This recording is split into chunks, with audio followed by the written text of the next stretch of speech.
yɛda twedi ampona ne Nyankopɔn ase na wawrehye mu sɛ enam ɔdɔ kɛse a dane da nyina wɔ dane di kyerɛ me ne umienu no nti wo ne abusuafo ni nyina mo ho yɛ abusuafo ya san atena se masan babiu na yesua de kakra ene ade a yesuan efa bronya broni ese Christmas ati ase ena yenye kasa mu Ghana man ni mu no obia eka bronya ena yehwe Ghana man mu nso a ye wo akanfo wo Ghana man mu akanfo ye kasa akanfo a na kyese onom ye nkrofo bi a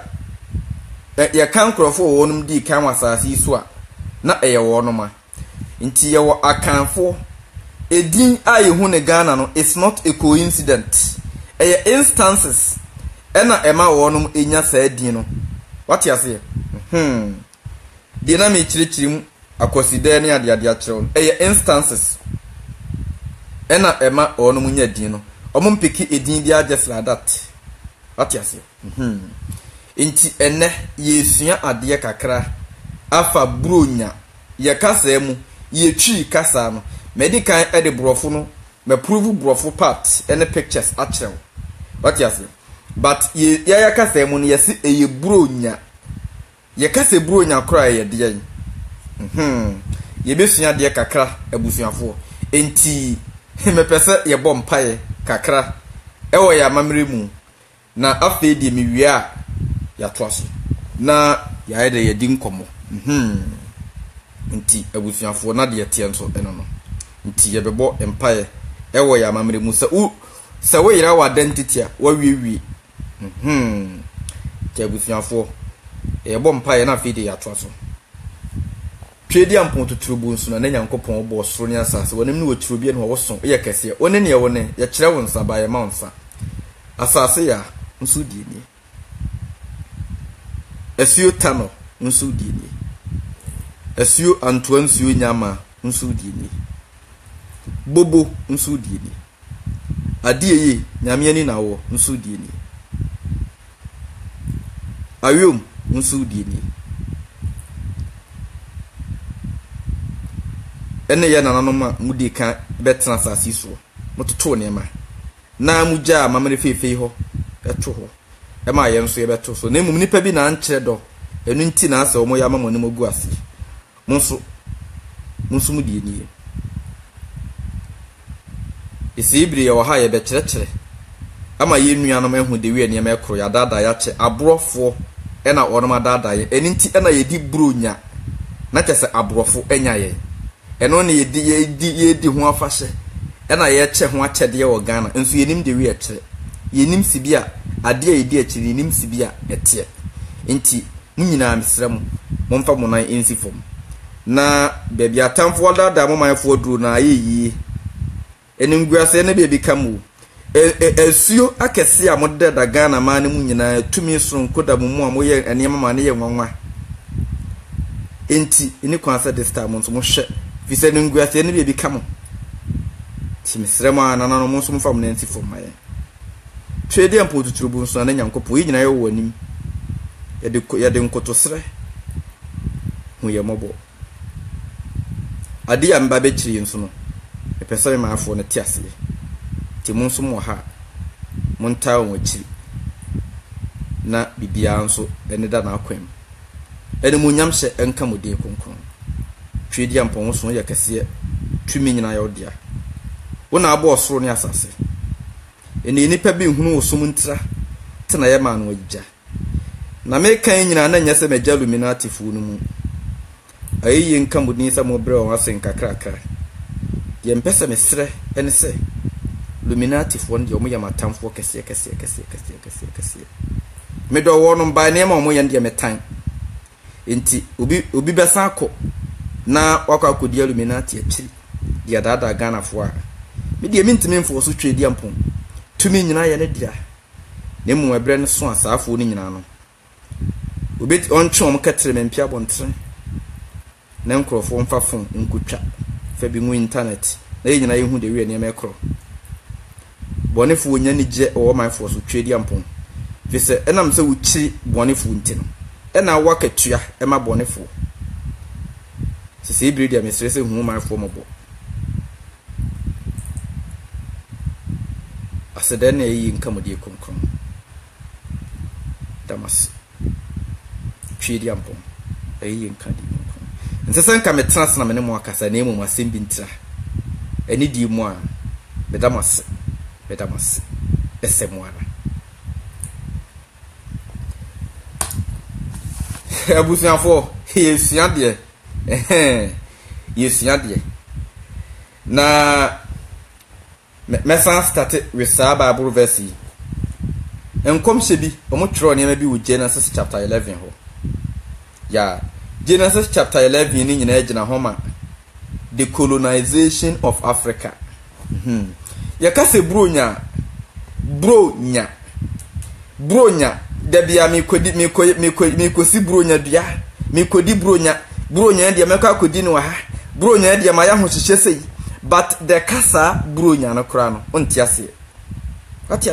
me pese bronya dia mi tu kwan kodi na kra me pese bronya dia mi take vacation na me Kumasi me pese bronya dia mi tu kwan akọ America na me kodi bronya wa America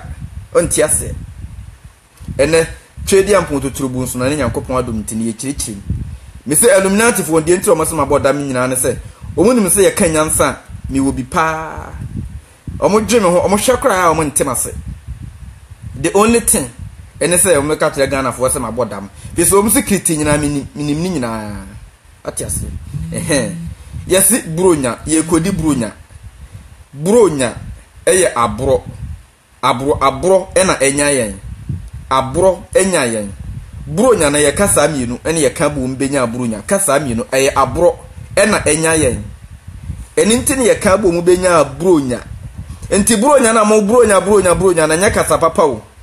enya kasa papa abro ena enya yen mi kodi abro enyame mi kodi bronya abro enyame ena me ka kodi ho afahye eni ye benya bronya ewo ye kasa mu I think say be deep kakra but yen tena se na yen relax ni yen nwene hu yi ya beti ase ye wo abrofo ancient of days broni ena edi colonization ebe colonize Africa eman no ena Africa man no entimi enya hoden amfa nyina ne nan so biewu enti enei typical example ye ha Africa ya na ya wo ye kasa ho dada na nke ka but ene ye major languages in Africa nyina free Europe ene bae Ivory Coast fo omo kan ho ye nuanom ne wom ye kasa aye brofo obi aka brofo TV station ne ade the parliament brofo ba brofo ye fre ne poto e kasa enye ye kasa no ya poto frem enye ye kasa no what you see ena French fo Ivory Coast fo enso eka French fo kasa Ivory Coast Côte d'Ivoire omonso ka French yehwe Cameroon omoka kasa be French what enti a mix it up ebi muka Germany ewa Africa what you say ena amaye nyina ya mix up ena yehu yentimi nya one common language ewa Africa enyina so embuild Africa biu what enti abrofo ena ebeye saa niema no enti enam se onum bedi abro enti no ena ye nananom etena asidi no omose no enkrofo yi omoye abrofo omo bedi abro omoye abro efo enti yento onum din abrofo ena ye benya abrofo broni abro eni obi a odi abro ewa Africa enti na ise Illuminati agenda no ekoso no eye white supremacy o kanu kura kire unua kura instead se unua bi betena se na waka se o ade asemi ade eken ma me so mentena se na menwene ho mienu na mehu de we ne me kɔ onwene ho da ohu ya na ne boafu me say this time obufu me me mfa me ho twedi ampon de me mfo no da but at any point in time o kire ne bi manipa bi hu se otiase atiase ewia a esensen ho na ebetwam kɔ na bosome aba e obi ne control what you say e obi se de ye kwadwuma ye wo duty me na me control ha me na me hwa ha me na me ye boss me na me ye overseer obi nso eye overseer over the whole universe. Obi nso ne control nyama wonde wontonko no na ati ase saa oni kro na me nso mawia me som what is above area ati ase oni your friend the great architect ati your friend the great architect arch ene kata yen so na ayese kra eni ntina Roman father for washa chebia ayese kra no me som the greatest architect eni ntina architecture for omudi na nkasa ye architects omuso person omo build niema this a trade ampo di kan build niema me som the greatest architect ti me nsuro bone for wo se ma kan no krenti ofa me ho adwen bone a eye di oba bia na ye me je mama ye but at the critical point odo nsa begu tireso me nso saa tam ne me mfiu me hu se wadi bone awie na wo ho kire wa me mfiu the moment ya meka cho sa kire wa adwen na obesa kire wa adwen di menua no ba wantie na otokoso na ho kire wo de ho de me mfiu eho de maame ya bena bono kura ba fie bebu nkotodwa ha de meka se ma ye di nso pen me mfi ati ase abusuafo ye mpesa meka kire mu ni abrofo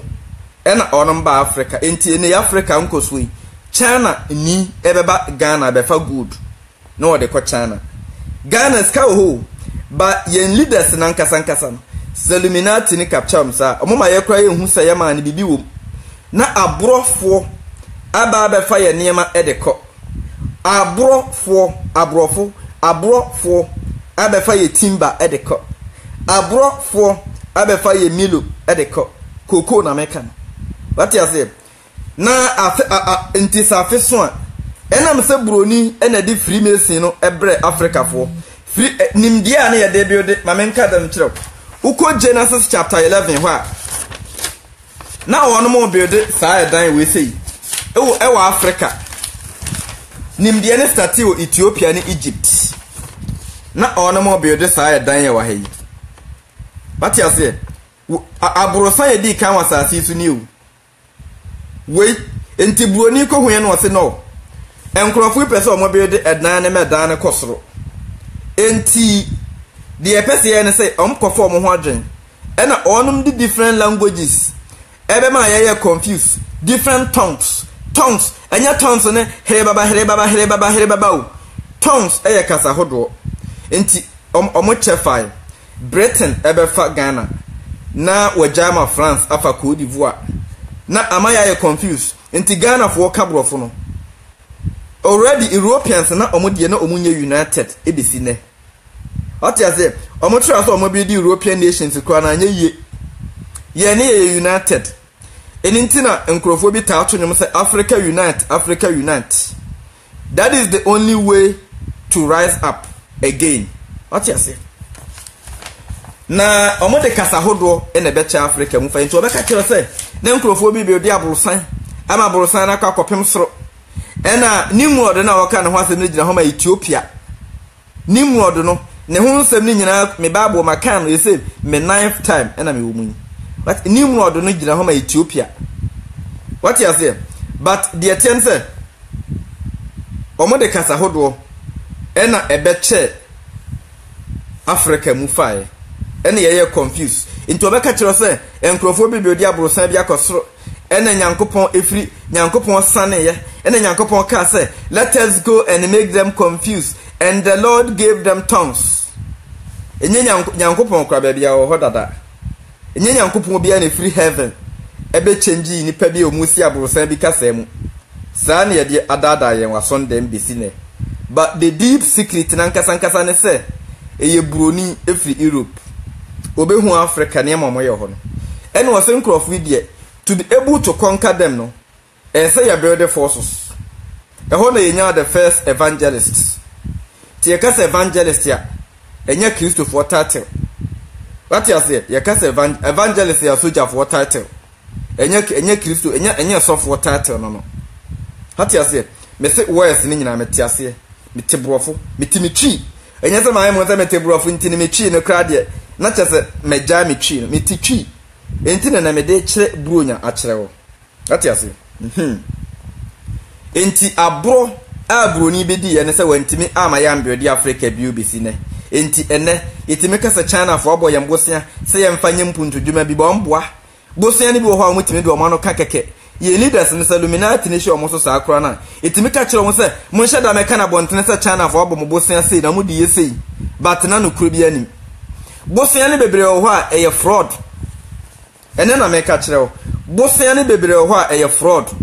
yɛtumi hyɛ da ka kyerɛ mo sɛ yɛpisi ehu sɛ China fo uska tumi mɛka na bɔntene sɛ China fo abɔ mo bosia sei adenti na ɔmo mfa ho bank statement emegu news na Ghana fo nkan ho date kura China fo diska na to Ghana fo nyina accounts mu ese eba daily guide ɛwɔ Ghana meti aburo chen so meka daily guide ese eba daily guide na Ghana fo nyina ho sese ye na ye Ghana fo China fo abɔ yɛn bosia sei ye hunu bi sada enti abrofo ɛna ombedi abro wa Africa ɛna ye ntumi am build Africa biewu enti Christmas tree no musi no abrosan yi say na tie what you say say onum build the Christmas tree a say no build the Christmas tree o mo build na abrosan e shape e dan na unsi ni Egypt ni shape e na onum de build the Christmas tree eni na onum wi a enti de mo si ni Ghana mu kotwa kwadu na mo de ba be si bronya dua de mu di agro o mo ye Christmas fo na nkasa no a omo de anigye mu di omo fashion omo si no sa e ma ne triangular shape anasa circle na esi wono omo de star esi so star na esi top no de me ka kire wo se sa star na kire en se omo am be stop Africa fo a anka the sky will be our limit the sky will be our limit edinti na wa hwe da kire no Bible no mu se nanka ye yadwen se yesi dan amedan na akopem top obi aso ntimi nsi dan ma ne nkopem soro ene with modern technology why kwa na betimi asi dan ma na akoduru soro the way na Africa for na build ne ma no a symbolism the sky was our limit ena broni ebe change ne mu fisi leaders ya momoni ana ho ye papa no sa time no oba momoni ana ho they were focusing on the gender war tina mkacha Illuminati for say ukọ Ghana lodge bia emfa nso otirim se Illuminati ne yaka kire mu se uwo ma gender war mema na yesa hemfo ena omanya tumi ena omudi control ma into utime ware 2 3 4 5 sa ne yaka kire wo lodge but the deep down secret ene say first I target the mothers in Africa but Illuminati two akondi a yede say abibiman ene dey. Our leaders knows about it. What yes, ye leaders bebre nim sa asemi American. Ti abusunya fo mesra mo. Mo me enti Christmas no ye di bronya abro enya yen. Enti sibia abrofo ebe say Africa. A ye ntumi ambuild Africa biu no. Na chese abrofo enya yen. Na chese omonya yen, oma say yen, oma destroy ye missions. Abrofo enya yen. But enti ni ye di bronya na chese broni enya yen tieni yo broni ensada yen so broni control yen broni eka na ye ho popo enti na ye di bronya abrofo enya yen abrofo obi a abro ewo ne tirim enya yen enti na ye di bronya but oma sheda change ni mu quick aka kire mu se nyankopon ba bi ena ebe fa mo de makọ heaven na amepa wonche wo te Ghana na da wutie me wo ya santini wo ya Ghana ni wutie me na da Ghana ho no asantefo ina di kan koduru Ghana first atiase enunti ena asantefo toto twene ma bibrebe din wo Ghana omonkro na to enkranfo din enkran fi se na omos enkran bra asantefo no hu se enkranfo ne sanso efri ehoba no na omos sanso se enkran ne eninti na asantefo ka se enkrofo wesi omo ye enkranfo enknane nti asantefo na tuom din sa pati ase abusuafo enti ye kase bronya abrofo enya yen enti bronya na ye die ni nyina na ye che ho achede na ye sisi bronya dia na flowers tententa sonda ho enye nyankopon ba bia na ebe fa yakọ heaven enye Jesus no kwa me kire mo se Jesus per se no Jesus na nkasa be wie Illuminati Freemason omdi control yen osumase no what you say Illuminati Freemason no omo last degree freemason last degree 33 ene gina ho ma Jesus nti Jesus hu nyina around Jesus 3 nkwa 33 miracles 33 3 pm oni nipa 3 ne wuye enado 3 obebubu Jerusalem Sunday na ordinance esi eniema 333 nkwa wuye no sorry on the third day ebusiafo enti saa ne mani nyina na ye symbolism tam mo ka kire nse Jesus enya 33 no the first calendar on this earth in the year 1582 the be ka kire nse Jesus enya 33 na calendar idi cancel baye in the year 1582 no am sa ka kire nse Jesus ewu 2000 years ago na so ye smart what you say na esesa we ye smart ayeso man ka kire nse nkrofo be the ship efri Ghana echo America na omama o date ni se ebia in the year 400 what is 400 na wa tena se hwa ebia first ship onso no about 10 years ago to tena se analyze niam ube hu se niam bi nkleke by Jesus na nkasa ne gina homa Illuminati means omo fa so control Africa no Illuminati omo ne Shriners atiase omo ne Shriners ena omo ye adwen kro Shriners ntu fra Arabia omo antina Arabia for na North Africa no atiase ena omo say Africa enti enu nti ne yedi bronya enkremofo di bronya tinkwatena masala achi Ghana nka nkyere yen say Allah ebe fe wako heaven na omo build Africa atiase na omo build Africa inti Africa wono mo build ye ena broni hwe na eye ne ya no ntiase ena ode kasa hodo omo wake onom tactics ena omo de ka inti me say this time say me say menya complacent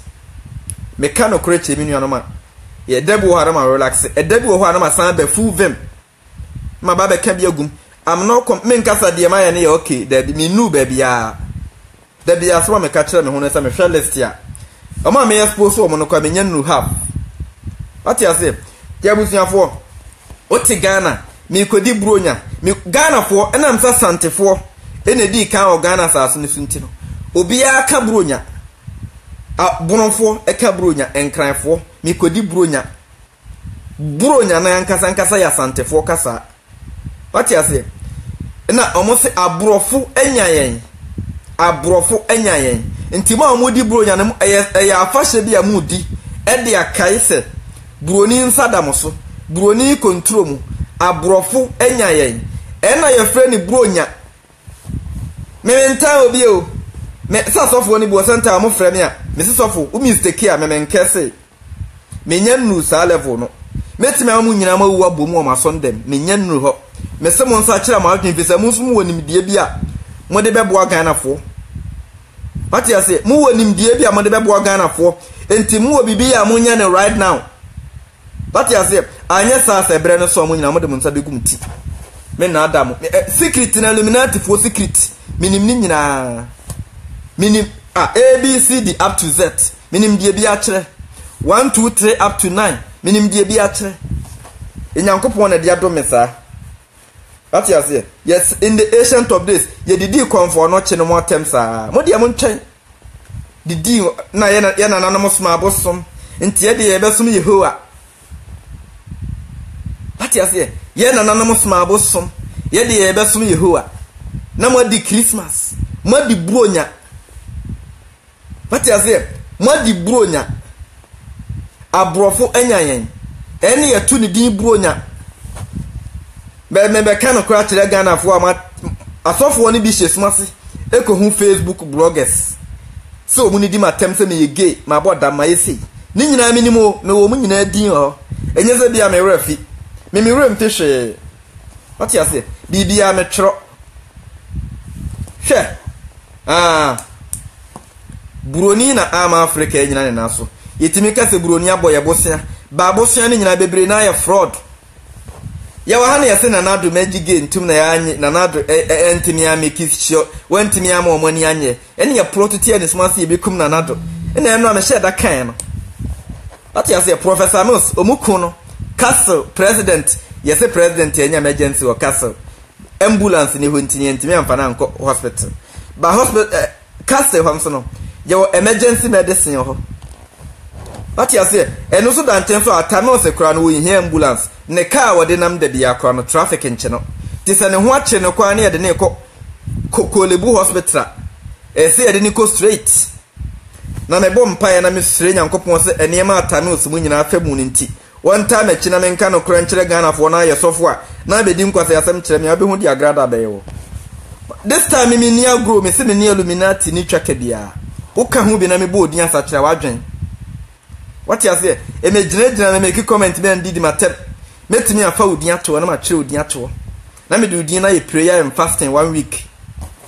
what you say fasting ya Christopher no mo ntia sintira me di metimi di odi ya prayer and fasting 1 week what you say this time they me say Illuminati fo no nwuma nyina amrase na omo hu twedi ampon etumi na omo insisted dia ibre beba omo do msa begum TV se Ghana no ye woni pa over 34 million right now Illuminati for kromu no 200,000 Ghana nti adenti na nipa less people e control nipa over 33 million 32 million e Ghana ati ase ye hia hoto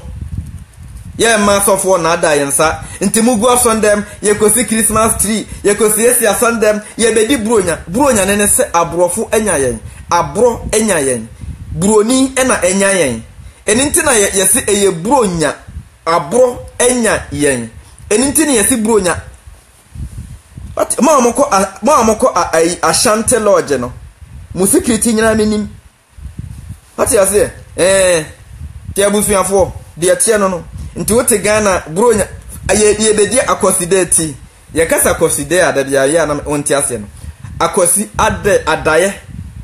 ne adaye o odi yenya akosi ni kura mfiri so eye ade ye kodi ade eye adaye ayese obi ada eye rest ahomeje ye fa adwene ye kaaka ne ma ye nananom mudi anim kan ye ma yen ye dani do aye kobom paye ye kogu apaye ye kobom paye apaye ne mu so ne ebenya mpaye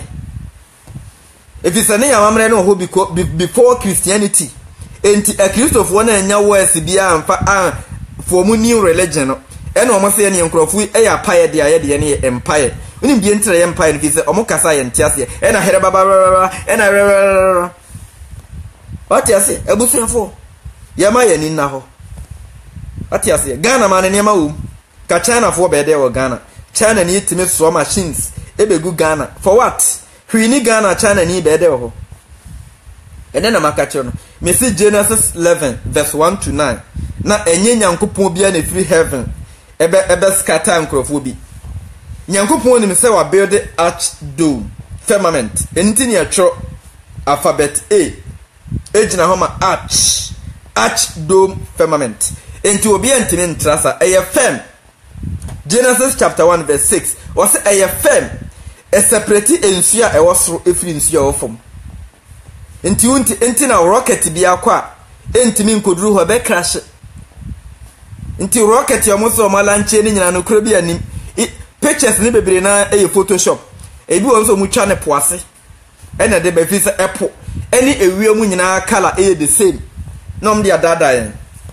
ati ase ene de yesua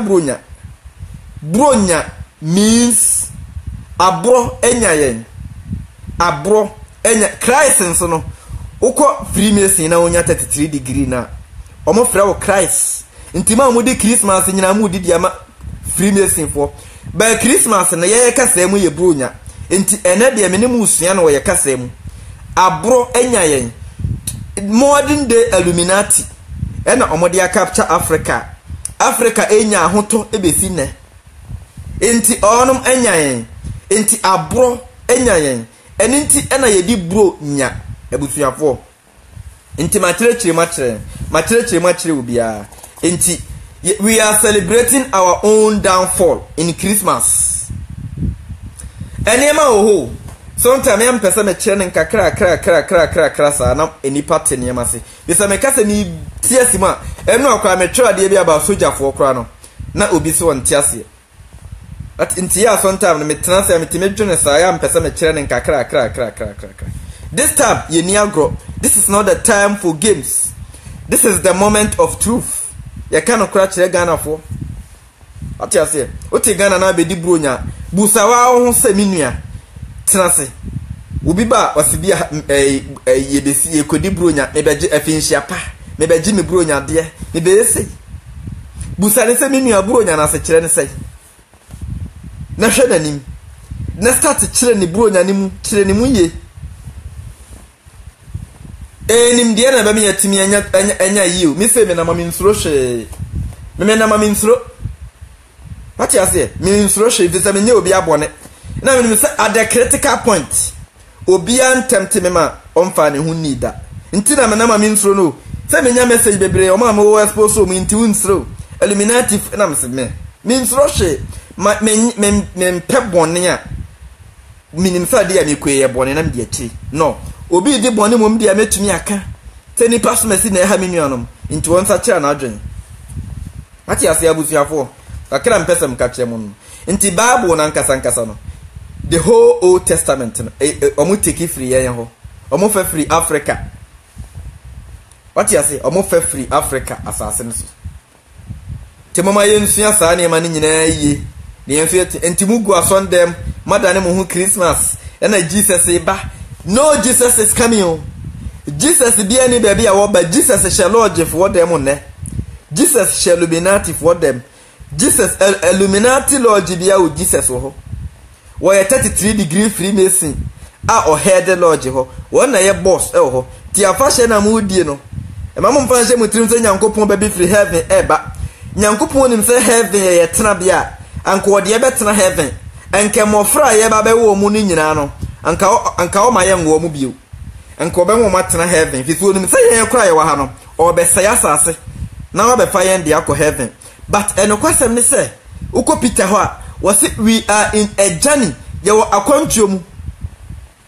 na ka Nyankopon wa bodam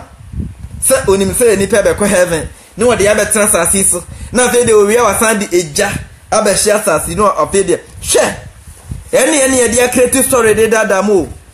mi se me kan so ka sma bodam ma men kan hwe na me na